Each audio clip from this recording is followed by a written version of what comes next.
नैवात्मानम्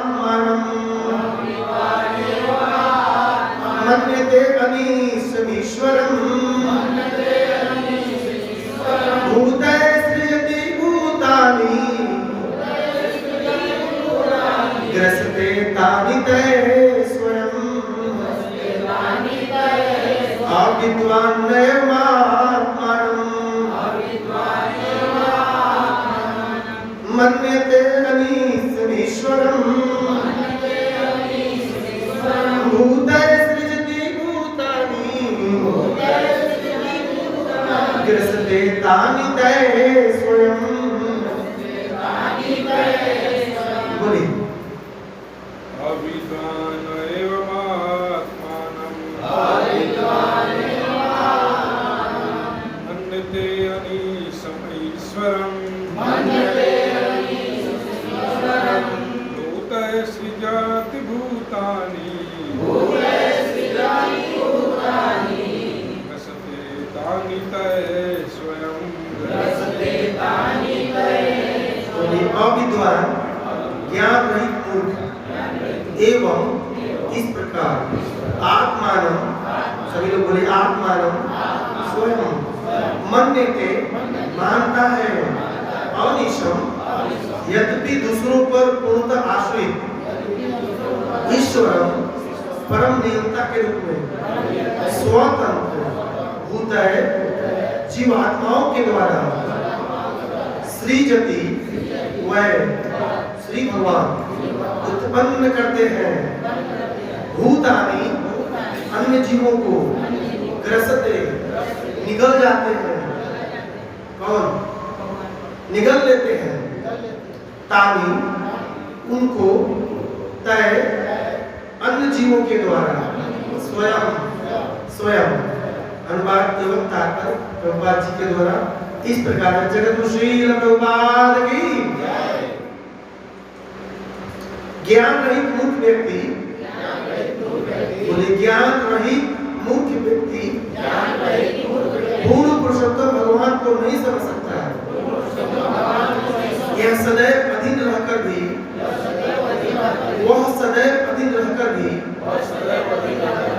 अपने आप को झूठे ही सर्वोच्च मानता है। यदि कोई यह सोचे कि अपने पूर्व सकाम कर्मों के अनुसार भौतिक शरीर उसके माता पिता द्वारा उत्पन्न किया गया है, उसी शरीर को दूसरा कोई विनष्ट कर देता है। जैसे कि बाघ दूसरे बाघ पशु को निगल जाता है, तो यह सत्य ज्ञान नहीं है। पूर्ण पुरुषोत्तम भगवान स्वयं सृष्टि करते हैं और अन्य जीवों के द्वारा जीवों को निगलते रहते हैं। कर्म मीमांसा दर्शन के अनुसार मनुष्य का कर्म या पुरुष काम कर्म ही प्रत्येक वस्तु का कारण है, अतः कार्य करने की आवश्यकता नहीं है। जो इस निष्कर्ष पर पहुंचते हुए मूर्ख है, जब पिता बच्चे की सृष्टि करता है तो वह स्वतंत्र रूप से ऐसा नहीं करता, वह ऐसा करने हेतु परमेश्वर द्वारा प्रेरित किया जाता है। जैसा कि श्री भगवान ने स्वयं श्रीमद् भगवद गीता 15:15 में कहा है, सर्वस्य चाहं हृदि सन्निविष्टो मत्तः स्मृति ज्ञानम बोहनम च। मैं सबके हृदयों में स्थित हूँ और मुझसे ही स्मृति ज्ञान और तथा विस्मृति उत्पन्न होते। जब तक प्रत्येक के हृदय में वास करने वाले श्री भगवान का आदेश प्राप्त नहीं होता है, तब तक मनुष्य कोई भी वस्तु उत्पन्न करने के लिए प्रेरित नहीं होता। इतना सुंदर लाइन है। अर्थात हम जो कुछ भी करते हैं with the will of God, nothing, मतलब शून्य है, हम कुछ नहीं कर सकते। भरपूर भी की लाइन है। अतः माता पिता जीवात्मा के सृष्टिकर्ता बीच में आइए, अमित लोग बीच में आइए, नहीं है। जीवात्मा के कर्मों तथा सकाम कर्मों के अनुसार वह पिता के हृदय में स्थित होकर माता के गर्भ में पहुंचाया जाता है। तथा माता पिता के शरीर के अनुसार यथा योनि यथा बीजम जीव शरीर ग्रहण करता है और सुख दुख भोगने के लिए जन्म किस लिए जन्म लेता है? सुख दुख भोगने के लिए। अतः मनुष्य के जन्म का आदि कारण परमेश्वर है। इसी प्रकार से मनुष्य की मृत्यु का कारण भी वे ही है। कोई भी स्वतंत्र नहीं है, सभी परतंत्र हैं, आश्रित हैं। इसका सही निष्कर्ष यह है कि पूर्ण पुरुषोत्तम भगवान की एकमात्र स्वतंत्र पुरुष जगत गुरु श्री प्रभुपाद की नमो विष्णु पदाय कृष्ण पृष्ठाय भूतले श्रीमद् भक्ति वेदांत स्वामिनी नामिने नमस्ते सरस्वती देवी गौरवाणी प्रचारिणे निर्विशेष शून्यवादी आशाकार सुतारिणे हरे कृष्ण कृष्ण कृष्ण हरे हरे हरे राम राम राम हरे हरे। भागवत जी में एक श्लोक है, सुत गोस्वामी कहते हैं श्रोतां स्वकथा कृष्ण पुण्य श्रवण कीर्तन हृदि अंतस्थो हि अभद्राणि विधुनोति सुहृता सदा।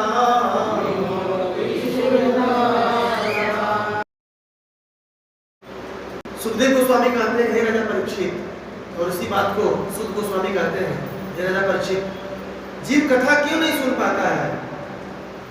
जीव कथा क्यों नहीं सुन पाता है? पुण्य, उसके जीवन में पुण्य की कमी है। यदि मान लीजिए कथा सुनता है, श्रोता स्वकथा भगवान कृष्ण कथा सुनता है तो क्या फल मिलता है? हृदि अंतस्थो हि, हमारे हृदय में कौन है? उसके अलावा कुछ और है? मल नहीं है, अभद्र नहीं है। कथा सुनने का एक फल है। इसके टीका में स्नान दर्शनी में विश्वनाथ चक्रवर्ती कहते भगवान स्वयं उस कथा सुनने वाले के हृदय में प्रवेश करते हैं और अपने से, मतलब भगवान साफ करेंगे तो कितना अच्छा साफ करेंगे। हम महाप्रभु गुंडीचा मार्जन करेंगे तो एक एक कण को भी नहीं छोड़ेंगे। आप अभी सुनेंगे, वो आएगा तो गुंडीचा मार्जन एक बार धोएंगे, फिर अपना दूसरी बार धोएंगे, तब जाकर के एक एक कण को निकालेंगे। अर्थात जब भगवान साफ करेंगे तो बिल्कुल पाप को, जितने भी अनग है वहां से, जितने भी मतलब अग है, जितने भी अभद्र है, सबको पूरी तरह से हटाएंगे। इस बात पर आप एग्री हो रहे हैं? हम अपनी तरफ से कितना साफ करते हैं, उनको मालूम है। कोई बोलेगा प्रभु जी मैं तो पाप कर रहा हूँ भी, पाप तो फल जन्म का भी है और पाप हो भी रहा है हमसे। भगवान कहते हैं उसको मैं इतना साफ करूंगा, इतना सुंदर साफ कर दूंगा, उसकी ऐसी प्रवृत्ति चेंज हो जाएगी, दोबारा से पाप में लगेगा ही नहीं। ये कथा का फल है। क्यों साफ करते? कोई पूछे क्यों साफ करेंगे भगवान? सुहृद बाल प्रबोधनी में कहते हैं गोस्वामी गिरधरलाल कि भगवान सुहृद है, हमारे मित्र है। जिसको हम अपना मित्र कहते हैं, जिसको अपना प्राण प्रिय और आंखों का तारा मानते हैं, क्या हमारे हृदय के काम को खत्म करेगा? बोलिए, जिससे आप प्रेम करते हो ना किसी से, अरे कोई चीज तो किसी से प्रेम करेगा ही ना, बिना प्रेम के तो जी ही नहीं सकता भाई। इस आत्मा का स्वरूप है, प्रेम करेगा कि तो माया से करेगा, नहीं तो फिर कन्हैया से करेगा, कहीं तो करेगा ही। लेकिन ठाकुर जी कहते हैं मैं सभी जीवों का सुहृद हूँ, मित्र हूँ, हितैषी हूँ, तुम मेरे हो, इसलिए मैं क्या करता हूँ? साफ करता हूँ। जैसे आपका अपना घर अपना होता है, नहीं होता? कभी दूसरे घर साफ करने जाते हैं? नहीं। इसलिए भगवान जीवात्मा को अपना समझते हैं, इसलिए उसके हृदय को साफ करते हैं, सताम साधु की तरह बना देते हैं, फिर वो साधु साधु बन जाता है। बहुत सुंदर श्लोक है, कभी इसको विस्तृत सुनेंगे हम लोग, दिल खुश हो जाएगा। कथा सुनने के प्रति आपका भाव और श्रद्धा बढ़ जाएगा। इसलिए कथा हमें सुनना चाहिए। ये बहुत अच्छा प्रोसेस है हृदय का मार्जन। साक्षात कृष्ण प्रवेश करते हैं, प्रविष्ट कर्णरंध्रेण, कानों के माध्यम से हृदय को साफ करते हैं। विधुन होती, एक होता है धुन होती, एक होता है धोबी धोते, जानते हैं धोबी होता है, जब कपड़ा नहीं साफ होता था तो धोबी को दिया जाता। वॉशिंग मशीन नहीं था, अब तो सबके घर वॉशिंग मशीन हो गया है, तो मुंगरी होता है उसके पास, और 2-3 दिन पहले भिगा देता है रेह में। रेह होता है एक तरह का वो नेचुरल सर्फ एक्सेल है, देखिए आपको नेचुरल सर्फ एक्सेल जंगलों के तलहटियों में मिलता है। अगर आप जाएंगे हमारे गांव की तरफ तो जंगल की तरफ मिलता था, हम लोग लाते थे पहले। सुनने बनी रेह के नाम नेचुरल सर्फ एक्सेल है। अभी की बात इधर थोड़ी भगवानपुर की तरफ जाएंगे तो मिलेगा। भक्त सुदर्शन की नेचुरल विधुन होती, विशेष प्रकार से धोते हैं। सोचिए विशेष मतलब उसमें किसी भी तरह का मल नहीं रहता। ये कथा का फल है। इसलिए प्रभुपाद बोलते हैं नित्यम भागवत, नित्यम सुनना चाहिए। नहीं सुनने की आदत है तो सुनने की आदत डालना चाहिए। Very good process to purify our heart. बहुत अच्छा प्रोसेस है। यदि जल्दी चाहते हैं भक्ति में उत्थान करना तो कथा, भागवत कथा को जीवन में अपना लीजिए। एटलीस्ट 1 घंटा तरक्की हो जाएगी, ध्यान दीजिएगा। और इसमें भजन क्रिया और अनर्थ निवृत्ति दोनों कहा गया है। भजन क्रिया क्या है? श्रुताम स्वकथा कृष्ण। नवधा भक्ति में क्या होता है? श्रवणम कीर्तनम विष्णु, सुनने से ही भक्ति होती है। अनर्थ निवृत्ति क्या है? हृदय अंतस्थो ही अभद्राणी। हमारे हृदय में अभद्र है कि नहीं है? कोई व्यक्ति नहीं कह सकता कि हमारे हृदय में अभद्र नहीं है। काम क्रोध अभी नहीं है, लेकिन जब जैसे मौका आता है तो तुरंत वो असुर निकल जाता है, बाहर आ जाता है। फिर बोलते हैं प्रभु जी हिरण्यकशिपु कैसे मैं हो गए? ये रावण कहां से आया? वो रावण आया नहीं था, पहले से छिपा हुआ था। उस संस्कार के रूप में जब जैसे मौका मिला निकल गया। लेकिन कथा सुनेंगे ये सब खत्म हो जाएगा। ये कथा का फल है। और जो व्यक्ति कथा नहीं सुनता है उसके लिए रामचरितमानस में कहा गया है, जो नहीं सुनता है, जिन्हें हरि कथा सुनी नहीं काना, बोलिए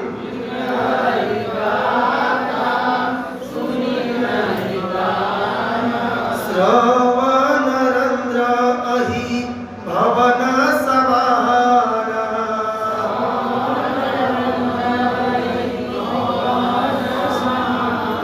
महादेव जी बोल रहे हैं माता पार्वती को, हे पार्वती आप तो धन्य हो कि राम कथा सुनने के लिए कह रही हो। लेकिन हे पार्वती, हे उमा, जो कृष्ण कथा राम कथा नहीं सुनता है अपने कानों से, उसके कान केवल सर्प के रहने के बिल के समान है। अहि, अहि मतलब सोचिए, जो कथा नहीं सुनता है उसका कान कैसा है? बोलिए कैसा है? सुन लीजिए, मैंने करो महादेव जी करे प्रॉब्लम है तो महादेव से मिलिए। गले नहीं सब पहनते हैं, वो भी बोलेगा ऐसे।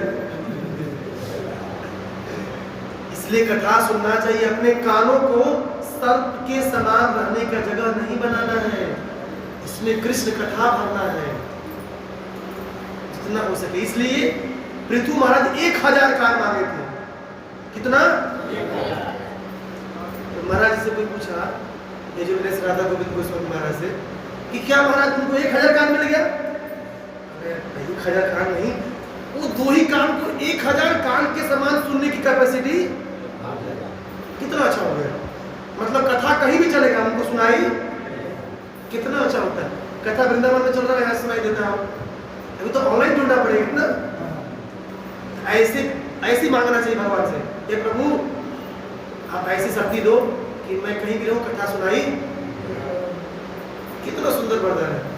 कितना सुंदर मतलब मांगने का चीज, मांगना है तो ऐसी चीज मांगना चाहिए। इसलिए कथा सुने और नहीं सुनने का फल हम लोगों ने। अब आइए हम आज के श्लोक में आते हैं। विद्याधर महाराज कहते हैं, पिछले श्लोक में क्या कहे थे, थोड़ा सा रिपीट करेंगे आप लोग। ये जो भौतिक प्रकृति है 24 तत्वों से मिलकर बनी हुई है, परंतु ये 24 तत्वों को मिलकर बनाने में पुरुषावतार का योगदान होता है। गणोदक विष्णु, श्रीधर विष्णु और, लेकिन जब तक भगवान की यद अनुग्रह नहीं होती है ये लोग कार्य नहीं करते, ध्यान दीजिएगा, नहीं कर सकते, नहीं कर सकते। अब आज के शुरू में कह रहे हैं, कुछ लोग कहते हैं कि मैं ही करता हूं, मैं ही कर रहा हूं, सब मैं ही चला रहा हूं, मैं ही नियंत्रण कर रहा हूं। तो पांच करते वो एक नंबर का मूर्ख है। क्या है? मूर्ख है। वैसे ही मूर्खों की चर्चा विद्याधर कहते हैं कि कौन लोग अपने को ईश्वर मानते हैं, तो कहते हैं अविद्वान नैव आत्मानं मन्यते अनीशम ईश्वरम। जो अविद्वान है, अविद्वान समझते हैं, अविद्वान लिखते ज्ञान रहित मूर्ख। अविद्वान मतलब अविद्वान एवं अनीशम आत्मानं ईश्वरम मन्यते। इस प्रकार, एवं मतलब इस प्रकार, किस प्रकार? जो लोग अपने आप को कर्ता मानते हैं तो ज्ञान से रहित है, ज्ञान से रहित है, इसलिए अनीशम सब कार्यों के लिए किसी दूसरे पे डिपेंड है। पानी भी ठाकुर का पिएंगे, सांस भी ठाकुर का लेंगे, सूर्य की रोशनी भी ठाकुर से लेंगे, सब ठाकुर जी का है ना। लेकिन अविद्वान मूर्ख होने की वजह से आत्मान अपने स्वयं को, अपने आप को ईश्वर भगवान मानते हैं। ज्ञान नहीं होने की वजह से अपने आप को भगवान मानते हैं। यही समाज में हो रहा है। पति बोलता है मैं खिलाता हूं, पत्नी बोलती है मैं तुम्हें खिलाती हूं, बना करके चूल्हा नहीं जलाएगा तो मर जाएगा तू खाने। यही होता है। नौकर काम करने वाला मैं काम करता हूं, ऑफिस साफ करता हूं, तब साफ होता है। सब करता है, मैं करता हूं, मैं करता हूं। क्या वो कर रहा है? वो मत्ता है स्मृति ज्ञानम, अंदर से बटन बंद हो गया तो वो पोछा मारते हुए ऐसे लटक जाएगा। तो प्राणवायु एक्टिवेट न हो, पोछा मार रहा था, गिर गया, वही गिर जाएगा। वो ये प्राणवायु कैन एक्टिवेट कर रहा है ठाकुर जी पर। इसलिए इसे हमें समझना पड़ेगा। श्रील प्रभुपाद कहते हैं अविद्वान मतलब ज्ञान नहीं, अर्थात जिसको ज्ञान नहीं है वो एक नंबर का बोली जाए। तब प्रश्न होता है कि यहाँ पर किस प्रकार के ज्ञान की बात की जा रही है? दो तरह के ज्ञान होते हैं, भौतिक ज्ञान और आध्यात्मिक ज्ञान। तो भौतिक ज्ञान को प्राप्त करने वाले साइंटिस्ट हो गए, काफी जो पढ़े लिखे लोग हैं, जो डिग्री हासिल की है, इवन साइंटिस्ट को लिया जाए, भी तो ज्ञानी है ना।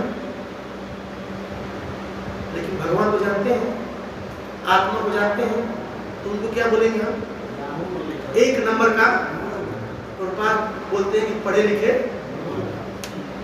प्रभु जी बोल रहे हैं पढ़े लिखे गोखर गधा है, पढ़ा लिखा। क्या करिए, उसको यही नहीं मालूम है क्या खाना है, क्या पीना है, मैं कौन हूँ, क्या करना है। पढ़ा लिखा है, ज्ञान है, लेकिन फिर भी भौतिक ज्ञान है। बात बोलते हैं इस संसार में जितने भी कॉलेजेस और यूनिवर्सिटी हैं, केवल भौतिक ज्ञान की पढ़ाई। आप लोग कभी कॉलेज में पढ़े? आत्मा के बारे में पढ़ाई करते हैं, तो इस कौन की कृपा है कि हर IIT कॉलेज के आगे बेस स्कूल गया है, तो लोग आत्मा के बारे में और गीता के बारे में जानना शुरू कर दिए हैं। नहीं तो पहले एक ही गीता आती थी, गीता प्रेस की जय गोरखपुर, वही बस, बाकी और सब गीता थी, लेकिन कोई पढ़ता ही नहीं था। लेकिन प्रभुपाद जी ने ऐसा क्रांति करी कि अब तो हर घर में गीता है, भले ना खुले कागज में ही, लाल कपड़े में ही हो, एज इट इज लाए प्रभु जी, एज इट इज खोलूंगा नहीं। कभी कभी दर्शन भी कर लेना चाहिए, गीता को पढ़ना चाहिए सिस्टम। तो प्रभुपाद जी कहते हैं आध्यात्मिक ज्ञान की बात प्रभुपाद जी है। आध्यात्मिक ज्ञान मतलब मैं मेरा स्वरूप क्या है, मुझे क्या करना है, भगवान कौन है, कहाँ जाना है, कहाँ से आए हैं, ये सब कुछ आध्यात्मिक ज्ञान के अंतर्गत आता है। परंतु जो जीव अपने को ही भगवान मानता है, अर्थात भौतिक ज्ञान से बिल्कुल परिपूर्ण है, उसे आध्यात्मिक ज्ञान की प्राप्ति नहीं। वो तो यह समझता है कि सब कुछ मैं ही कर रहा हूं। वो एक नंबर का गीता में कहते हैं, वो इसको नहीं भेजा, प्रकृति क्रियमाणानि गुणे कर्माणि सर्वसा अहंकार विमूढ़ आत्मा कर्ता अहम इति मन्यते। बड़े इस श्लोक का दर्शन किए हैं 3:27 भगवत गीता। कर्ता अहम इति, जो अपने आप को कर्ता मानता है कि मैं ही जाऊंगा तो दुकान खोलूंगा, उदाहरण वो क्या है, अहंकारी है और विशेष प्रकार का मूर्ख है, विमुक्त, विशेष मूर्ख है। क्यों? उसे नहीं मालूम है कि प्रकृति के 3 गुण ही उसे नचा रहे हैं। वो नाच रहा है गुणों के अनुसार, सत्वगुण रजोगुण तमोगुण उसे बांध कर रखा है। रजोगुण जैसे एक्टिवेट होगा उठेगा उठेगा उठेगा बच चलेगा। कहाँ प्रभु जी जा रहे हैं? रजोगुण। तमोगुण ऐसे होगा, सब गुणों का प्रभाव है। जीव गुणों से नहीं बच सकता है, इस गुण का प्रभाव है। और गुणों के अनुसार ही भगवान प्रकृति के द्वारा जीवों को कंट्रोल करते हैं। 2 शक्ति है, आवरण आत्मिका और प्रेक्षक आत्मिका। ध्यान दीजिएगा, जो गुणमयी माया है 2 शक्ति के द्वारा बांध कर रखती है जीव को। बस यही रहो, ये दुनिया ही अच्छा है, ये शरीर अच्छा है, और शरीर से जुड़े हुए लोग ही अपने हैं। मंदिर देखेंगे जाएंगे 55-60 के बाद, ऐसा नहीं चलेगा। इसलिए हमें इस पर ध्यान रखना है। और दूसरा कारण भगवान के मानता है, भोक्ता बनना चाहता है। पहला कारण ज्ञानी है, अज्ञान में है तो इसलिए अपने को भगवान मान रहा है, चलो यार मैं ही तो कर रहा हूँ, मैं सब कुछ कर रहा हूँ। और दूसरा कारण भगवान मानने का, भोक्ता। भोक्ताराम यज्ञ तपसा सर्वलोक महेश्वरम सोहृदम सर्वभूतानां ज्ञात्वा मां शान्तिमृच्छति। ये शांति का फॉर्मूला वाला श्लोक है। जिसको शांत रहना है ना, ज्ञात्वा मां शांति, वह जान जाए। क्या जान जाए? भोक्ताराम। सभी यज्ञ और तपस्याओं के भोक्ता कौन है? सर्वलोक भगवान श्री कृष्ण चंद्र की वही है। और सुहृद सर्व सभी जीवों के हितैषी प्रेमी सुहृद निकट वाला कौन है? बोला निकट वाला तो हमारी अपनी भार्या भी, वो बाहर है, लेकिन प्रभु जी हमारे ठाकुर अंदर बैठे हुए हैं। कितनी इनसे निकट कोई हो ही नहीं सकता महाराज। और नास्तिक हो आस्तिक हो, चर अचर स्थावर जंगम, सबके प्रति सम रहते हैं। ऐसा देखते हैं कि पेड़ पक्षी हड़ताल कर रहे हैं, भोजन पानी नहीं मिल रहा है। कभी सुना आपने कि कौवे हड़ताल कर रहे हैं कि भोजन पानी हमें नहीं मिल रहा? सम्मोहम सर्वभूतेषु न मे द्वेषो अस्ति न परम। किसी जीवों से नफरत नहीं करते। हाँ, जो भजन करने वाले हैं उनका विशेष कोटा होता है, स्पेशल कोटा होता है। ऐसा नहीं जो भगवान नहीं मानता है, क्या उसके लिए सूर्य की रोशनी नहीं मिलती है? उसके लिए ऑक्सीजन की सप्लाई नहीं हो रही है? उसके लिए पृथ्वी रहने का जगह नहीं है? इसलिए भगवान सभी जीवों के प्रति समदर्शी है। इसलिए सम्मोहम सर्वभूतेषु समान भाव रखते हैं। इसलिए जीव इतना सुख कहते हैं, जीव अज्ञान की वजह से इतना मूर्ख हो गया है कि अपने आप को ही भगवान मानता है।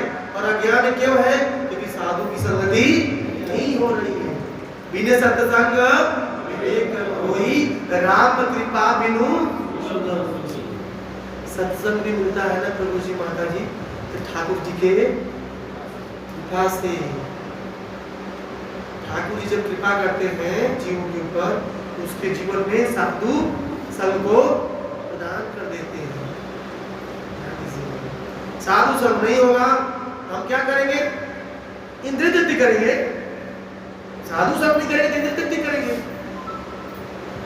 उसको यही लगेगा, जो अज्ञानी मूर्ख मनुष्य है, बस खाओ पियो और मौज करो। ये जीवन मिला है खाने पीने के और पीने के लिए। तो क्या ये शरीर, मनुष्य का शरीर खाने पीने और मौज करने के लिए मिला है? इंद्रिय सेंस ग्रेटिफिकेशन के लिए मिला है? बोलिए हाँ नहीं मिला है। किस लिए मिला है? भगवान ऋषभ देव के पास जाना पड़ेगा? नहीं जाना पड़ेगा? चलेंगे आप लोगों के पास? चले ऋषभ देव के पास? आइए ऋषभ देव जी के पास चलते हैं। नायम देहो देह भाजां त्रिलोके,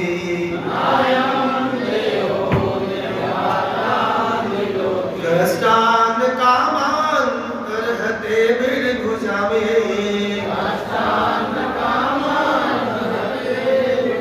तपो दिव्यं पुत्रकादेन सत्वं,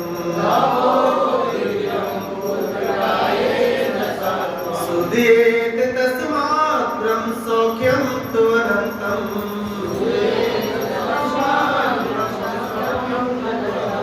भागवत जी के 5:5-1।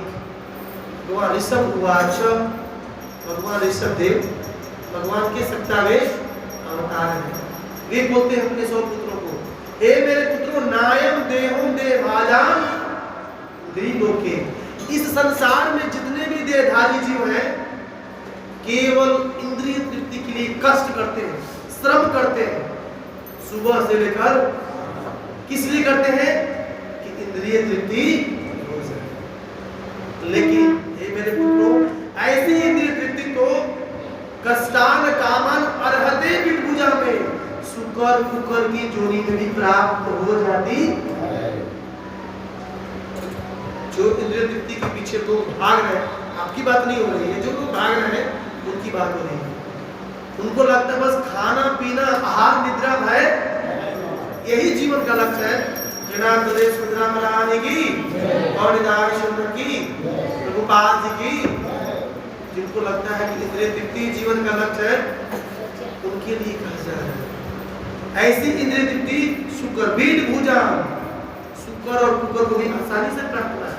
वो भी खा रहा है, वो भी सो रहा है, आहार निद्रा भय भी डर रहा है और हमसे ज्यादा कर लेता है रिप्रोडक्शन।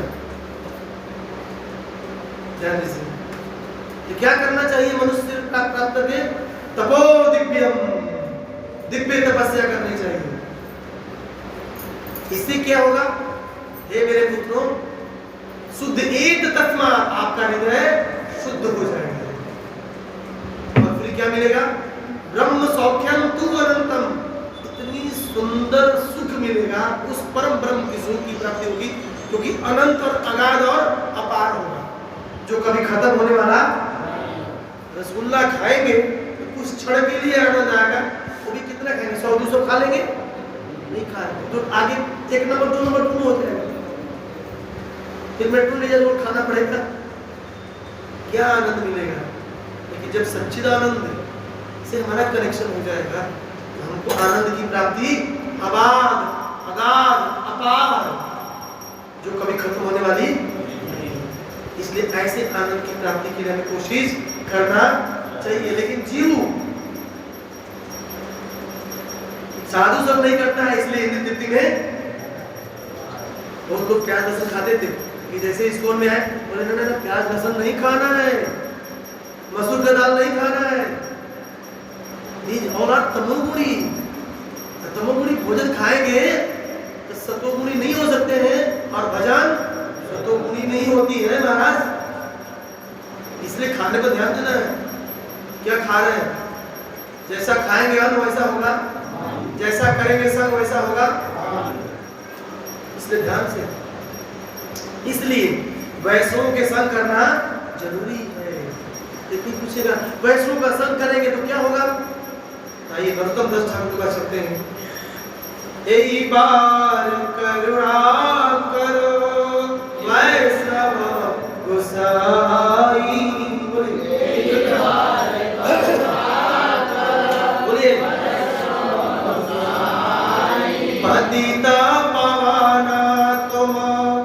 इनके हराही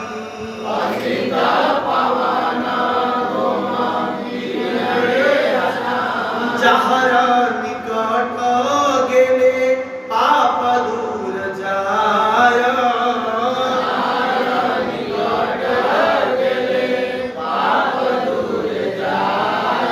हे मन दयाला प्रभु के बाको थपाय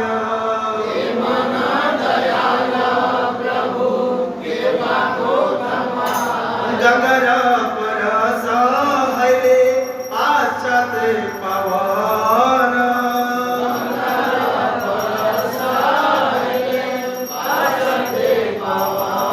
दर्शने पवित्र कर यही तो मरगुण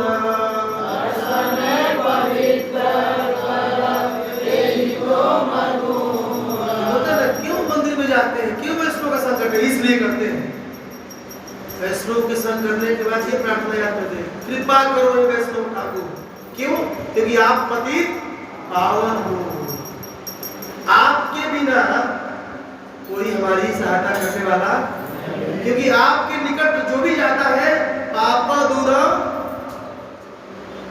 मंदिर में आने से पहले बहुत तरह से पाप कृत्य कार्य करते थे, लेकिन जैसे ही वैष्णव का संग हुआ वो पाप कब छूट गया मालूम नहीं। कुछ लोग तो यहाँ से छुड़ा दिया गया, बोल कर छोड़िए दिए वो छूट गया आदत।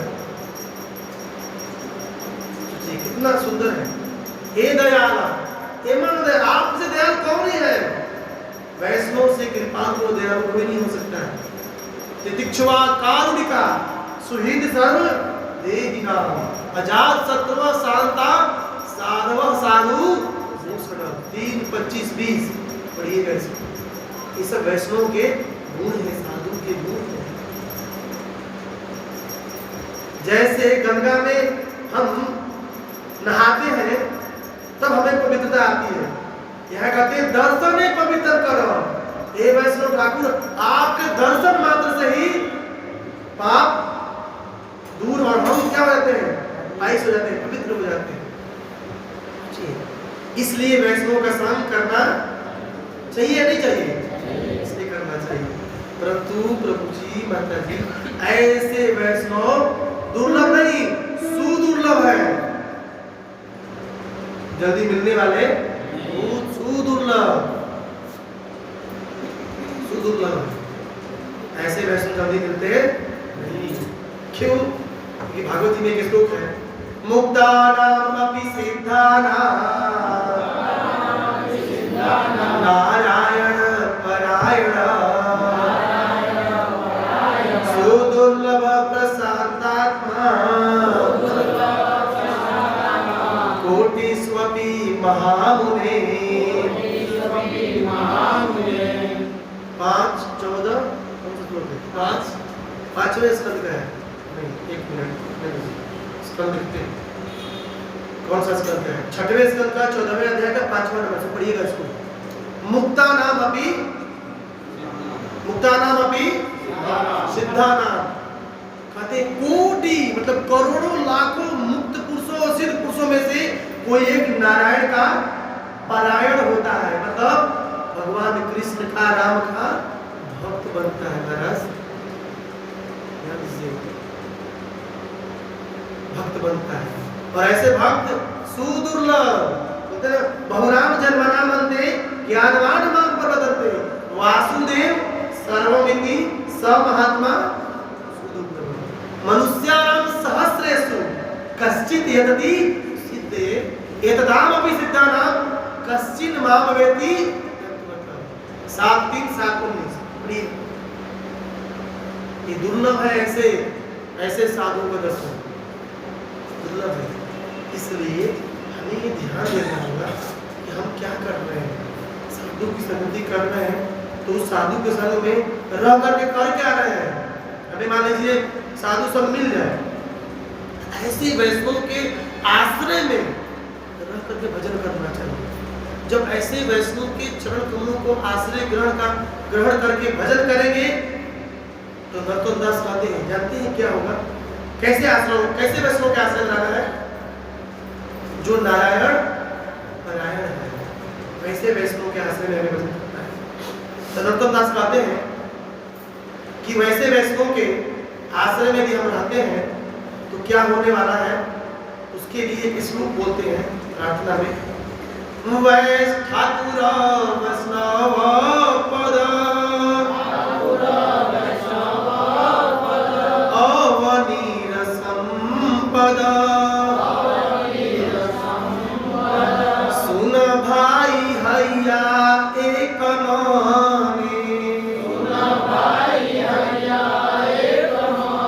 आश्रय लैया से कृष्ण भक्ति लभे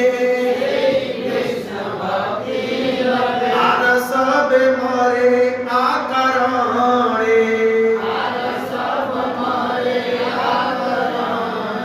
ऐसे वैष्णव, कैसे वैष्णव? जो सुदुर्लभ है, जो नारायण परायण है, कृष्ण के भक्त है, वैसे वैष्णव का आश्रय बिना महत्पाद रजोभिषेकम, बिना महान भक्तों की कृपा से हमें कृष्ण की प्राप्ति होने वाली नहीं। ये ध्यान दीजिएगा। रहुगण को कहते हैं जड़ भरत, तुम यज्ञ कर लो, तपस्या कर लो, दान कर लो, कुछ नहीं होने वाला है बिना महत्पाद रजोभिषेकम। जब तक तुम शुद्ध भक्तों के चरणों का आश्रय ग्रहण नहीं करते हो, उनके सानिध्य में रहकर उनके इंस्ट्रक्शन को फॉलो नहीं करते हो, कृष्ण की प्राप्ति भूल जाओ। पढ़िएगा 5वें स्कंद में 5, 17, 18 ऐसे शुरू। इसलिए यहां बोलते हैं ठाकुर वैष्णव पद, ठाकुर जी के मतलब जो वैष्णव ठाकुर हैं उनके पद कैसे? अवनी, अवनी मतलब पृथ्वी के संपत्ति है, धन है। जहां वैष्णव ठाकुर जाते हैं इस पृथ्वी को ही तीर्थ बना देते हैं। सुनो भाई एक मन, एकाग्र मन से सुनिए, ऐसा कहते हैं। आश्रम लैया, आश्रय लेकर भजन करेंगे कैसे वैष्णव के? जो नारायण नारायण है, से ही कृष्ण भक्ति लाभे, उसी को कृष्ण भक्ति मिलने वाली। हम सभी लोग प्रभुपाद जी के सानिध्य में शुद्ध भक्त हैं। आर सब मरे आकार, जितने भी उसके अलावा जो काम है सब निष्फल है, बेकार है। इसलिए हमें ऐसे वैष्णव के चरण में आश्रय लेकर भजन करना चाहिए, जो नारायण क्या है? परायण है। देखिए कितना भी विषय व्यक्ति हो, यदि साधु संग करता है उसके विषय दूर हो जाते हैं। इसके लिए भक्ति विनोद ठाकुर कहते हैं, बहुत सुंदर शरणागति में बोलते हैं, उसको बोलिएगा आप लोग। कितना भी विषय व्यक्ति बोलिएगा, विषय हृदय जबे साधु संग पाय, अनया से लभे भक्ति, भक्तेरा कृपाय।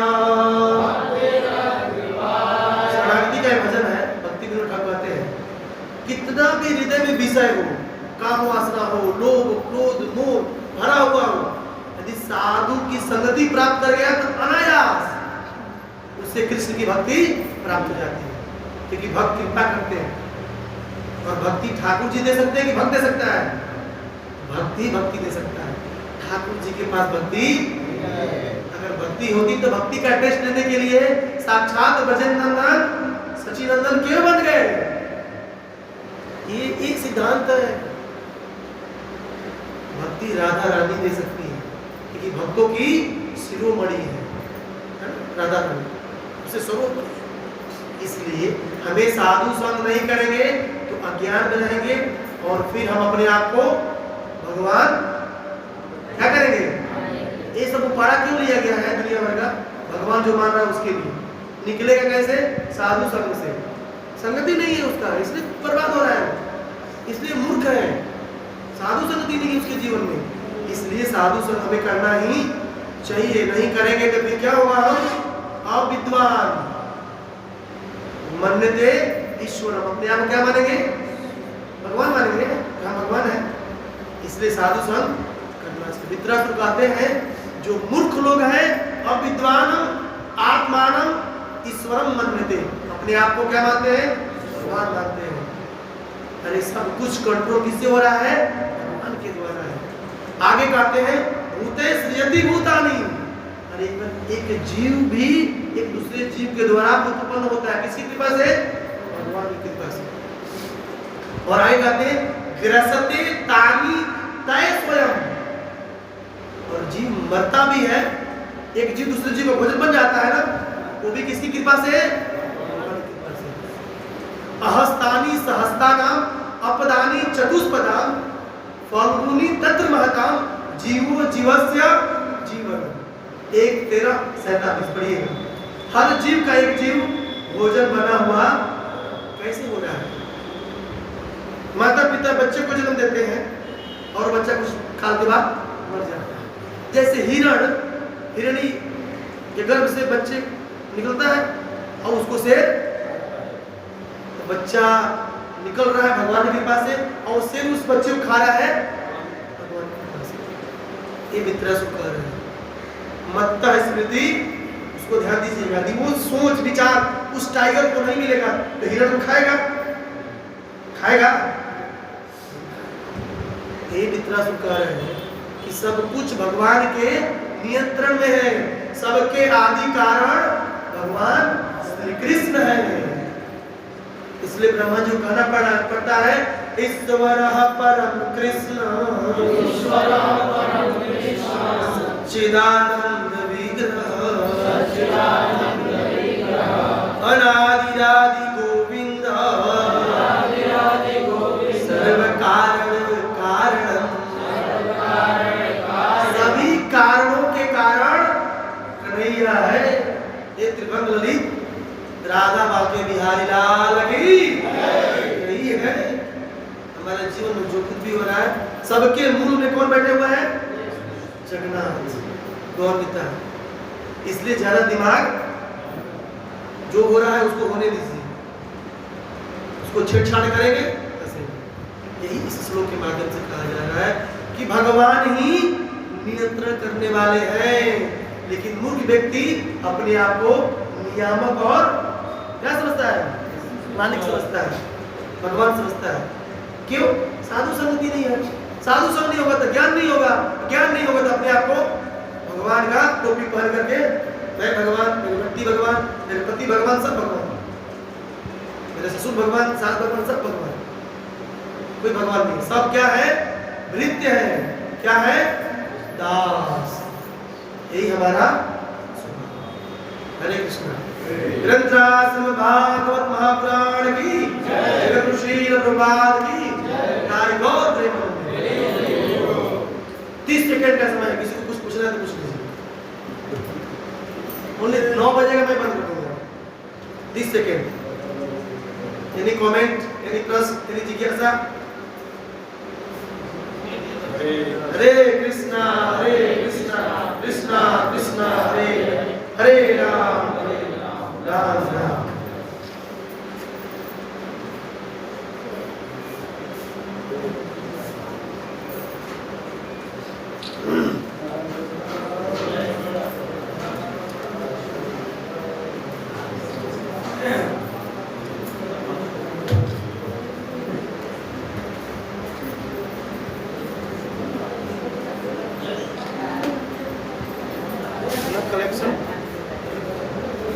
वैष्णव भजन में बहुत कुछ दिया है ना, वैष्णव भजन में है ना जान, इसमें समय लग गया, इसी में समय लग गया।